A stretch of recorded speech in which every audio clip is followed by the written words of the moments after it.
All right, so this is a brand new Tesla Model 3. I guess it's a plaid. I think the owner said performance, but I think they call them a plaid also. Anyway, this belongs to the wife of my client, and she had the exact same car before. They traded that in, same color, I mean, Model 3, and just got a brand new one. And just brought it straight in for ceramic coating.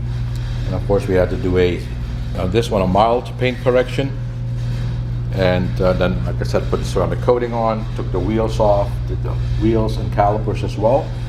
Also did window tint, ceramic window tint, 30% on the front windows, I mean the front side windows.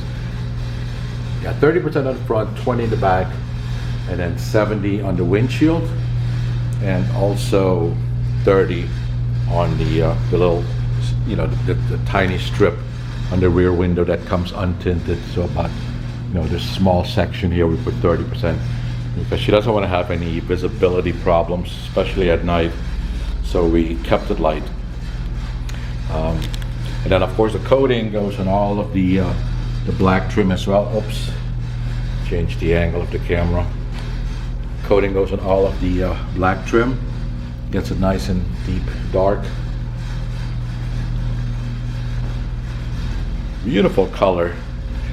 On the key that they gave me on the envelope, it says the color. I don't know if it's, I don't want to say the wrong color, but yeah, it's a beautiful deep blue.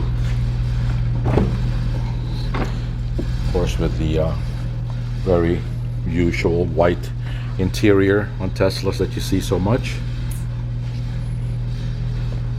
Ceramic coating into the door jambs as well.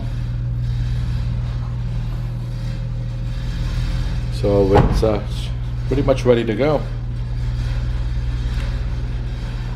And I know the owner told me they'll drive it straight to the Tesla dealer to show the dealer, in their opinion, what they think all Teslas should look like.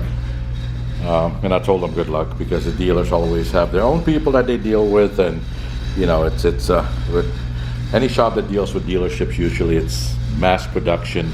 You know, the dealership sells 10, 20 cars, they all go there. They get worked on, whereas in our shop, it's 2 cars maximum that we work on at the same time. So things are a lot slower here, a lot more quality control. But he's insisting on showing it to the dealer because he thinks that the dealer should see what this car looks like, and in his opinion, every Tesla that they sell should look the same. And I agree with them, but still I told them good luck. I appreciate the effort, but I think it'll definitely fall on deaf ears.